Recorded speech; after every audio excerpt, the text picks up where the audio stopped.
Viewers আসসালামু আলাইকুম, সবাইকে স্বাগতম নতুন একটি ভিডিওতে। তো আজ আমি আপনার সামনে যে বিজ্ঞপ্তিটি নিয়ে এসেছি সেটি প্রকাশ করেছে গণপ্রজাতন্ত্রী বাংলাদেশ সরকার মহাপরিচালকের কার্যালয় প্রধান সংকেত ও টেলিযোগাযোগ প্রকৌশলী টেলিকমের দপ্তর বাংলাদেশ রেলওয়ে রেলভবন ঢাকা। তো বিষয় হচ্ছে বাংলাদেশ রেলওয়ের ওএমএন পদে নিয়োগ পরীক্ষার চূড়ান্ত ফলাফল প্রকাশ। আপনারা জানেন হয়তো বা বাংলাদেশ রেলওয়ের ওএমএন পদে পরীক্ষা হয়েছিল, তো তার চূড়ান্ত ফলাফল প্রকাশ হয়েছে।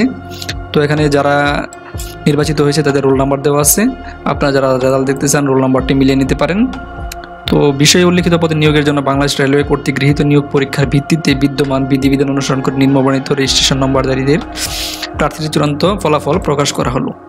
এখানে প্রায় কতজন আছে আমরা একটু দেখে নিই। এখানে 1766 জনকে নির্বাচিত করেছে বাংলাদেশ রেলওয়ে।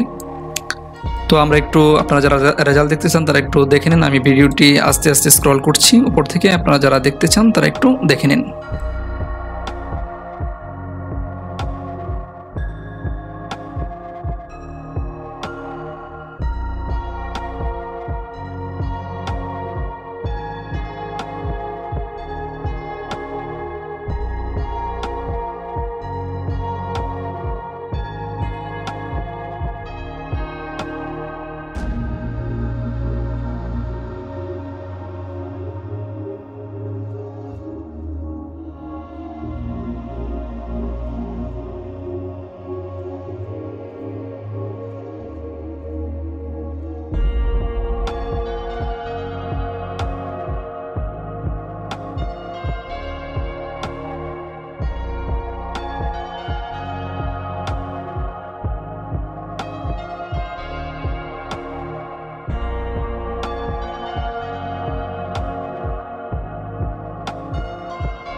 প্রার্থী কর্তৃক আবেদনপত্রের সাথে প্রদত্ত তথ্য, ডকুমেন্ট, সনদ ইত্যাদি বিজ্ঞাপনের শর্ত ও আবেদনপত্রের প্রদত্ত অঙ্গীকারনামার ভিত্তিতে বাংলাদেশ রেলওয়ে প্রার্থীদের এই শর্তে সুপারিশ করছে যে নিয়োগের পূর্বে যথাযথ কর্তৃপক্ষের মাধ্যমে প্রার্থীর সনদ, ডকুমেন্টস ও কাগজপত্র সত্যতা যাচাইপূর্বক নিশ্চিত হয়ে চূড়ান্ত নিয়োগ প্রদান করা হবে। বাংলাদেশ রেলওয়ে কর্তৃক সাময়িকভাবে সুপারিশকৃত প্রার্থীদের পরবর্তীকালে কোনো যোগ্যতার বা কাগজপত্রের ঘাটতি ধরা পড়লে, দুর্নীতি, সনদ জালিয়াতি প্রমাণ পাওয়া গেলে, অসত্য তথ্য প্রদান করলে বা কোনো উল্লেখযোগ্য ভুল ত্রুটি পরিলক্ষিত হলে উক্ত প্রার্থীর সাময়িক সুপারিশ বাতিল বলে গণ্য হবে। তাছাড়া ক্ষেত্র বিশেষে প্রার্থীকে ফৌজদারি আইনে সোপর্দ করা হবে। চাকরিতে নিয়োগের পর এরূপ কোনো তথ্য প্রকাশ পেলে বা প্রমাণিত হলে তাকে চাকরি হতে বরখাস্ত করাও ছাড়াও তার বিরুদ্ধে আইনানুগ ব্যবস্থা গ্রহণ করা হবে।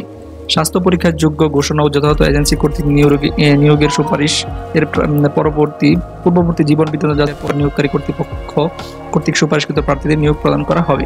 প্রকাশিত ফলাফলে কোনো উল্লেখযোগ্য ভুল ত্রুটি পরিলক্ষিত হলে সংশোধনের ক্ষমতা নিয়োগকারী কর্তৃপক্ষ সংরক্ষণ করে।